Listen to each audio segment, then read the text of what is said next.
Este proyecto de reparación económica para niñas y niños víctimas colaterales de femicidio, así como también la pérdida de la responsabilidad parental, surge de los informes de femicidios que de la Casa del Encuentro elaboramos desde el año 2008. En Argentina, cada 30 horas muere una mujer víctima de violencia de género.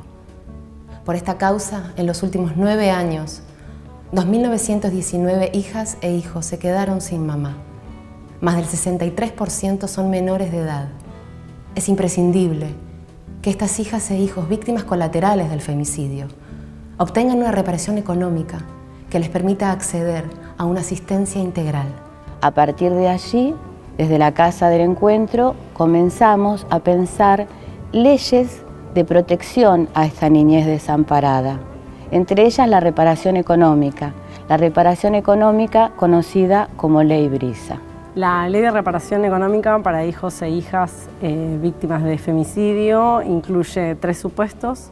El primero de esos casos es cuando el progenitor o progenitora afín le quita la vida a quien es la progenitora de esos niños, niñas y adolescentes. En esos supuestos, los hijos y las hijas pueden solicitar al Estado Nacional la reparación económica de este monto equivalente a un haber jubilatorio. Y también incluye otros 2 supuestos que son los casos de violencia intrafamiliar. El tercer supuesto en donde también se incluye esta reparación económica es en los casos en donde el femicida, luego de cometer el asesinato, el femicidio, se quita la vida. El proceso penal en principio se extingue por el fallecimiento, por la muerte de la persona imputada, pero específicamente nosotras incluimos eso en nuestro proyecto de ley porque hay año a año el porcentaje de femicidas que se quitan la vida luego de cometer estos asesinatos es bastante alto. Para concretar el proyecto que elaboramos desde la Casa del Encuentro, tomamos contacto con el Senado de la Nación a través del senador Jaime Linares, que fue quien impulsó y presentó este proyecto de ley, que tuvo media sanción del Senado. A partir de allí, continuamos trabajando con la diputada Alejandra Martínez y un año después se logró la media sanción de diputados. Quiero recordar que el nombre de esta ley tiene que ver con una niña, Brisa, que perdió a su madre producto del asesinato a golpes que le dio su marido, que le dio su pareja, que la tiró al río y que fue a hacer una denuncia a la policía de que había desaparecido. Luego se conoció qué es lo que realmente había pasado, pero Brisa, que quedó en esa situación de desamparo, fue con su tía junto a sus 2 hermanos gemelos. Con esto tiene que ver. Ponemos el nombre, es un caso emblemático, pero en realidad esta situación se repite de a cientos en nuestro país. Para que estas leyes hayan sido aprobadas, en realidad tenemos que partir de la base primaria, que es el asesinato de las madres de estos niños y niñas.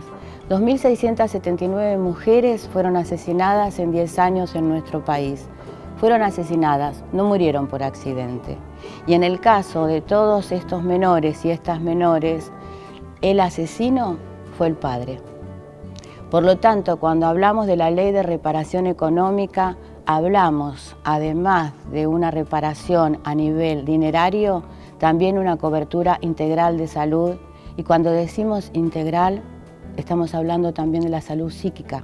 Nos parecía que no solo había que apelar a esta reparación económica, sino que estos niños y niñas le exijan al Estado que cumpla con la obligación de erradicar la violencia hacia las mujeres y además solicitamos dentro del proyecto de ley algo que es muy importante, es que el Estado Nacional también cumpla con la obligación de cumplir con una cobertura en salud integral para estos hijos y estas hijas, porque la reparación económica es un monto que muchas veces ayuda a la situación de desamparo en la que se encuentran estas familias o la mayoría de estas familias, pero también hay algo en la psiquis y en el cuerpo de esos hijos e hijas que es mucho más difícil de reparar y sin una buena cobertura de salud es muy difícil llevar adelante ese proceso para poder sanar esa historia y esa falta. Esta ley fue impulsada por familiares de víctimas de femicidio, pero fundamentalmente tiene que ver con el impulso que le ha dado la Casa del Encuentro. Nuestro objetivo es erradicar la violencia hacia las mujeres, ese es nuestro emblema, ese es el objetivo de la Casa del Encuentro. Y por suerte podemos reconocer que tuvimos muchas aliadas, que muchos senadores y senadoras, diputados y diputadas se han presentado digamos, conformes con nuestro proyecto, y de hecho la promulgación fue unánime, por lo tanto creo que seríamos bastante desagradecidas en no reconocer que todos los bloques siempre nos apoyaron por igual.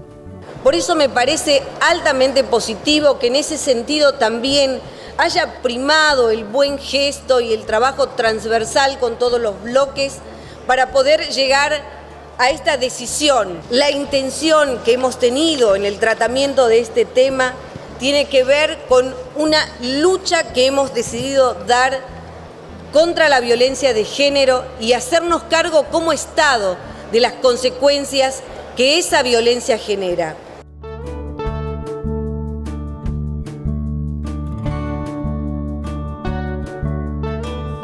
Resultan afirmativos 58 votos, negativos 0 votos, 0 abstenciones. Aprobado por unanimidad.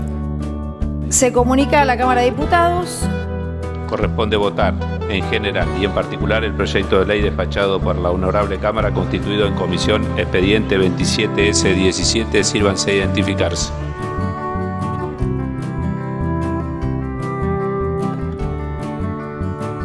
...203 votos fueron afirmativos, no hubo votos negativos ni abstenciones.